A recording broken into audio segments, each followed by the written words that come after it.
Hood and I'm bougie, Gucci on my booty. Started like a churi, you ain't poppin' with my hoodie. I don't know the words. Okay.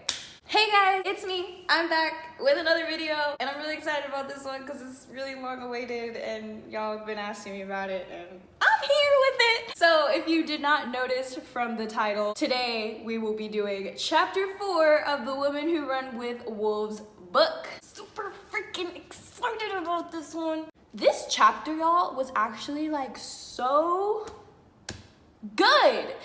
If you guys have been hanging out with us and like watching these book club videos, make sure you're subscribed to my channel so you'll be notified when I put out new videos. Also, I haven't mentioned this in a while because I've been making other videos about other things. I have a Facebook page and then I have a group connected to it specifically about this book club. I've been working on getting the link to work, so check the description and let me know if that link works.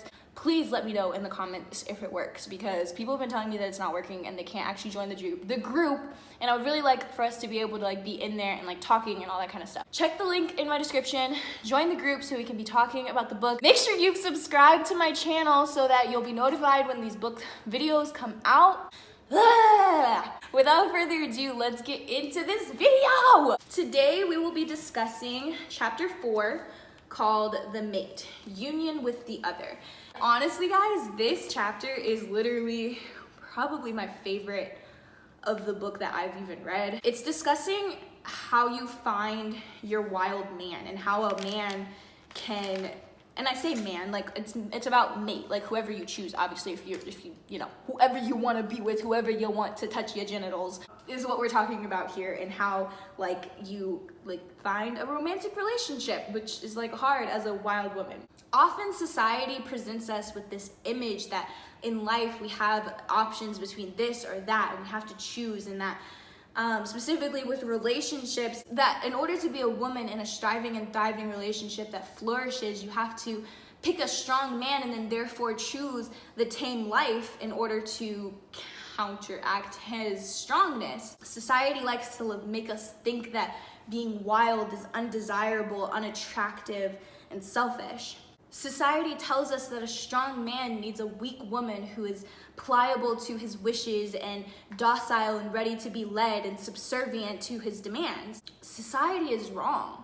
How strong can a man truly be if he's unbendable, fragile, and lazy? In my opinion, that would be the weak man, the man who cannot be questioned, the man who needs someone to support all of his ideas and needs someone to validate everything that comes out of his mouth, and needs someone to be pliable, and needs someone to be subservient to whatever he wants to happen, and doesn't ever question him and doesn't ever make their own decisions of what they may or may not want to do. In my mind, that would create a man who's like a child, who's like a spoiled child, who doesn't ever have to experience anything new, have to question himself, have to think about his wrongs. A strong man needs a strong woman who he can lean on, who can support him just as much as he supports her. As we discussed in the last chapter, it's so important for women to acknowledge each and every part of our psyche, because no part of who we are can be ignored or thrown away or else risk complete damage to our whole psyches and our whole souls. In this chapter, we'll be discussing the dance that unites a man and a woman in true authenticity. There's no doubt that a wild man seeks his own down under the earth bride. Similarly, there's no one in a wildish woman's life who she loves more than a mate who can be her equal. Now I'm gonna read to you guys like the little story within the book, because you guys know I love to do that part of it. This is the story of Manny. There was a man who came to court 2 sisters who were twins, but the father said, "You may not have them in marriage until or unless you can guess their names." Manny guessed and guessed, but he could not guess the names of the sisters. The young woman's father shook his head and sent Manny away time after time. One day, Manny took his little dog with him on a guessing visit, and the dog saw that one sister was prettier than the other and the other sister was sweeter than the other. Though neither sister possessed all virtues, the dog liked them very much, for they gave him treats and smiled into his eyes. Manny failed to guess the name of the young woman again that day and trudged home. But the little dog ran back to the hut of the young women. There he poked his ear under one of the side walls and heard the women giggling about how handsome and manly Manny was. The sisters, as they spoke, called each other by name, and the little dog heard, and ran as fast as he could back to his master to tell him. But on the way, a lion had left a big bone with meat on it near the path, and the dog smelled it immediately, and without another thought, he veered off into the brush, dragging the bone. There, he happily licked and snapped at the bone till all the flavor was gone. Oh! The tiny dog suddenly remembered the forgotten task, but unfortunately, he had also forgotten the names of the young women as well. So he ran back to the twin sisters' hut a second time. And this time it was night, and the young women were oiling each other's arms and legs and readying themselves for a celebration. Again, the little dog heard them call each other by name. He hopped up in the air in a fit of delight and was racing back down the path of Manny when from the brush came the smell of fresh nutmeg. Now there was nothing the little dog loved more than nutmeg. So he took a quick turn off the path and sped to where a lovely kumquat pie sat cooling on a log. Well, soon the pie was all gone, and the little dog had lovely nutmeg breath. As he trotted home with a very full belly, he tried to think of the young women's names again, but he had forgotten them. So the little dog raced back to the sisters' hut again, and this time the sisters were readying themselves to be wed. Oh no, thought the little dog, there's hardly any time left. And when the sisters called each other by name, the little dog put the names into his mind and sped away, absolutely and resolutely determined that nothing would stop him from delivering the precious 2 names to Manny right away. The dog spied some small, fresh kill on the trail, but ignored it and vaulted over it. The little dog, for a moment, thought he smelled a curl of nutmeg in the air, but he ignored it and instead ran towards home and his master. But the little dog did not plan for a dark stranger to leap out of the bush and grab him by the neck and shake him so hard his tail almost fell off. For this is what happened, and all the while the stranger shouted, "Tell me those names! What are the names of the young women so I may win them?" The little dog thought he himself would faint from the tight fist around his neck, but he fought bravely. He growled and scratched, he kicked, and finally bit the stranger between the fingers, and the little dog's teeth stung like wasps. The stranger bellowed like a water buffalo, but the little dog would not let go. The stranger ran off into the bush with the little dog dangling from his hand. Let go of me, little dog, and I will let go of you," pleaded the stranger, and the little dog snarled between its teeth, "Don't come back, or you won't see morning ever again." And so the stranger escaped into the bush, moaning and holding his hand as he ran, and the little dog proceeded to half hobble and half run down the path to Manny. Even though his pelt was bloody and his jaws ached, the names of the young women were clear in his mind, and he limped up to Manny beaming. Manny gently washed the little dog's wounds, and the little dog told him the whole story and the 2 names of the young women as well. Manny raced back to the village of the young women, and with the little dog on his shoulders, riding high, the dog's ears flying like 2 horsetails. When Manny reached the father with the names of the daughters, the twins received Manny completely dressed to journey with him. They had been waiting for him all along. That is how Manny won 2 of the most beautiful maidens of the Riverland. And all 4, the sisters, Manny, and the little dog, lived in peace together for a long time to come. The end. I think that's like such a sweet story. I love that one. It's kind of funny because it doesn't end as morbidly as like some of the other stories in this book do. In the story, the twins represent like one woman, and they represent the duality nature of women. Actually, Manny and the dog also represent the same thing. They represent the duality nature of men as well, and the little dog is kind of like Manny's ego that he lets run free. As we've discussed in all of these chapters, all women have a duality of our personality, and the goal is to get to the point where we are able to strike a balance between this duality and find expression of all the cycles within our facets of our personality. Often the facets of our personality are quite opposite, and it is genuinely a task to continue to sort through these parts of ourselves and distinguish the meaning between the parts of our own cycles. And so therefore, because this is a lifelong journey for women, it's obviously also a lifelong journey of the man who wants to be with a woman. Although it's a difficult job, this is absolutely necessary to a woman's life. A woman gains her strength by the acceptance, acknowledgement, and the nourishing of all of the aspects of her dual nature.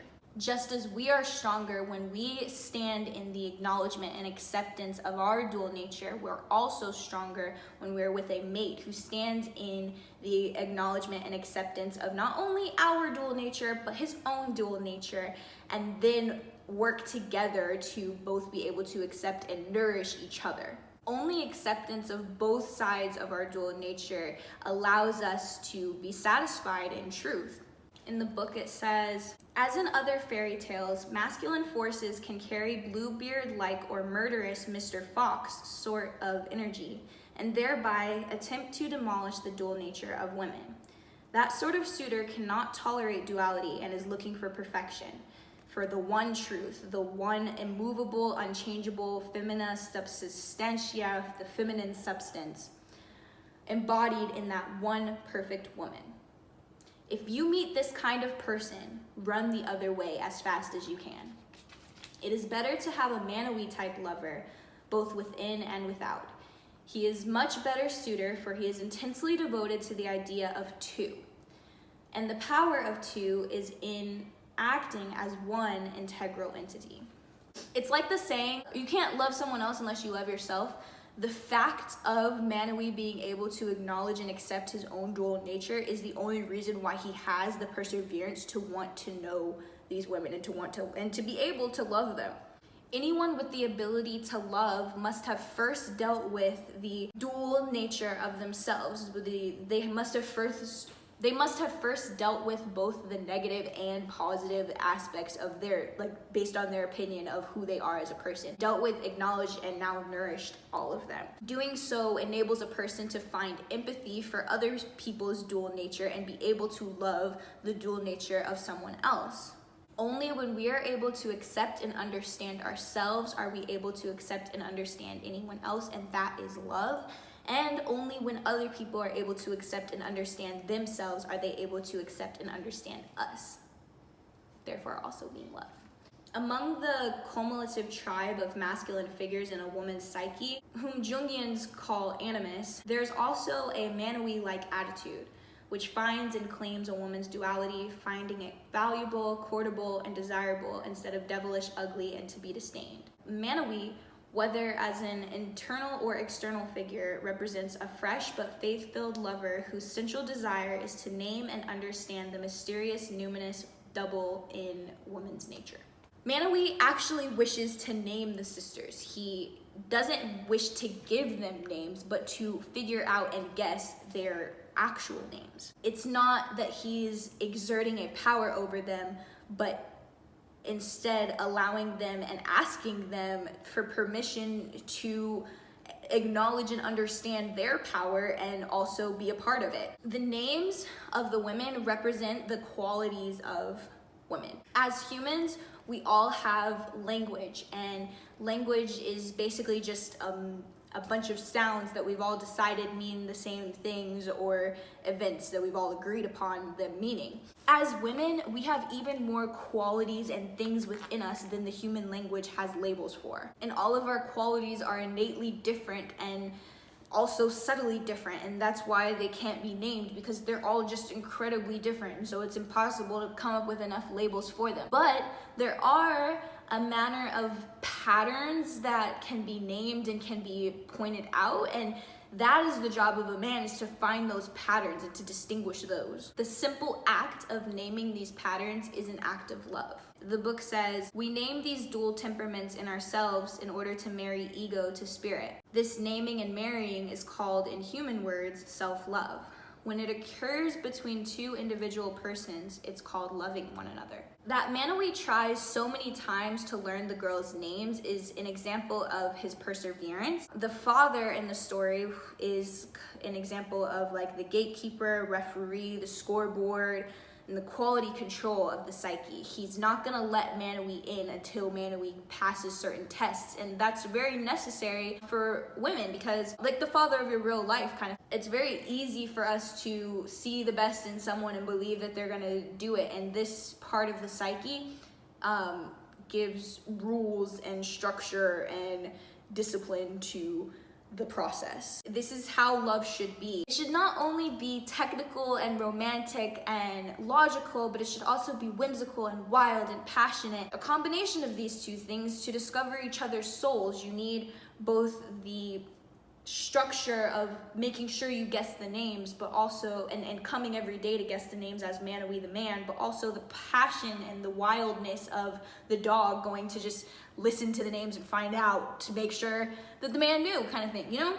The dog represents in Manny the hearty heart of a man, wildish instinct, the tenacity, the persistence, the naturally genuine and forgiving and compassionate and loving hearty heart of a man, the part that goes and goes and goes and just makes sure that things happen. The number one trait of the dog is the persistence. It's the fact that it keeps coming back no matter how many times it gets distracted. The dog can do what Manny cannot because he travels to the level of ego that cannot even register failure. The dog has a pure desire to do the soul work and to name the names. The dual nature of this intense focus is also the incessant distraction of his appetites. Both men and women deal with this temptation, and it's what happens to that deep inner soul that pulls us away from soul work. Mates who seek to name the duality may, like the dog, lose their resolve as they are tempted off the path. This may especially occur if they are feral or starved creatures themselves. 2, they may lose their memory of what they were about. They may be tempted and attacked by something from their own unconscious, which wishes to force itself upon women for exploitive gain, or wishes to entice women for its own pleasure, or in an effort to banish a hunter's emptiness. It's the Bluebeardian self-destruct button that our own psyches are all dying to push. It's all of the temptations that we've ever had, like all of the things that we like that come to tempt us from doing deep soul work, and they only get stronger as time goes. The book says, the momentum of deep work is similar to sexual arousal in that it begins at ground zero, accelerates in plateaus, becomes sustained and intense. If the plateaus are interrupted and harshly, imagine a loud or unexpected noise, one must begin all over again. There's a similar arousal tension in working with the archetypal layer of the psyche. If the tension is interrupted, one has to start nearly from scratch. So there are many bones on the road, juicy, nice, interesting, savagely exciting bones.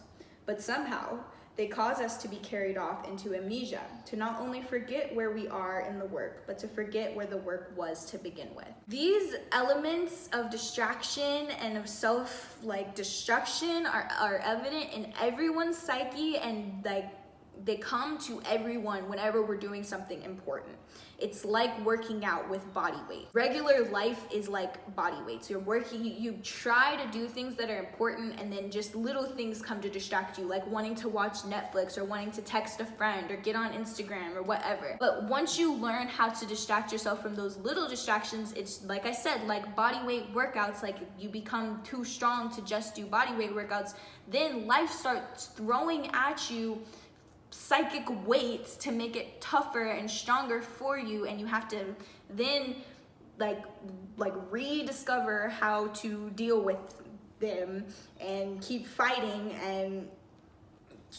to remember the names. It can be tempting for women to get bored during this point, and there has to be like a strong hope and like holding to the desire of it if it's gonna work out.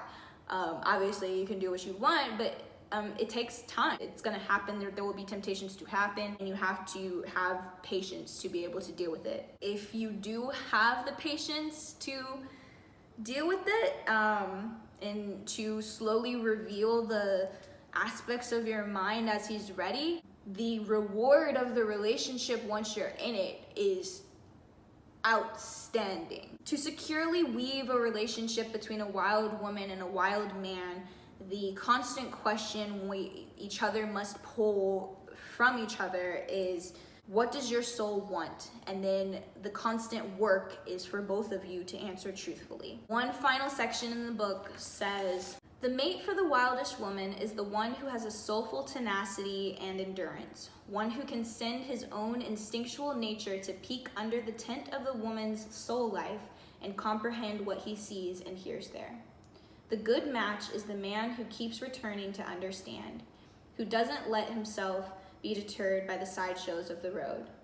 So the wildest task of the man is to find her true names and not to misuse the knowledge to seize power over her, but rather to apprehend and comprehend the numinous substance from which she is made, to let it wash over him, amaze him, shock him, even spook him, and to stay with it, and to sing out her names over her. It will make her eyes shine, it will make his eyes shine. The end. That chapter of the book was so meaningful and honestly so real. For the first time in my life, I actually feel like I might have found a wild man who is willing to do that for me. And the reason why I tend to be like such like a loner is I don't like people trying to tell me who I am and what I want to do when I feel like they haven't made any effort to know, honestly. And I don't think that unless you've made the effort to first understand where I'm coming from, you can't tell me where to direct, you know? And the only person in my life who genuinely every single time I am going through something, the one thing that I can count on him to do, the one thing that I can always count on from Braylon is he's gonna try and figure out what's going on. Basically what I'm trying to say is like Braylon took the time to learn my name. I've never had anyone else in my life, and actually it's funny, my mom used to say this specifically to me when I was a kid, that like I used to be just like very complicated and like I didn't want to explain myself. I think that's like kind of just a facet of who I am as a person. I don't like explaining myself very much, and she's like, if you're not gonna explain yourself, then you can't worry about what people think, because nobody's gonna try to understand. And I've kind of just lived with that like motto for the rest of my life, in that, okay, I don't want to explain myself, so if people don't understand, they just don't understand. But I finally found someone who actually is gonna try to understand, and that shit's shocking and incredible. It's like breathtaking. I feel fucking grateful right now. I need to go hang out with my boo. That's it with this video. I really enjoyed making this video with you guys. This topic is super interesting to me. I love talking about love. I think I'm gonna make more videos just about like some of my opinions on love and stuff like that. So if you guys are interested in hearing some of that kind of stuff, just leave me a comment down below or like this video. Make sure you guys are subscribed so that you guys will be notified when chapter 5 comes out. Make sure that you check out that Facebook group. Let me know if the link works. If it doesn't work, please, please, please comment, because I do want to get that working for you guys. Follow my other social media if you guys like, you know, feel like it. It's always in the description below. I love to connect with you guys on there. I love to talk with you guys. I'm doing so many other things on social media, so it'd be really great to like share that kind of stuff as well. And yeah, I'm gonna go hang out with my wild man, and kiss his face. So I love you guys so much. Bye.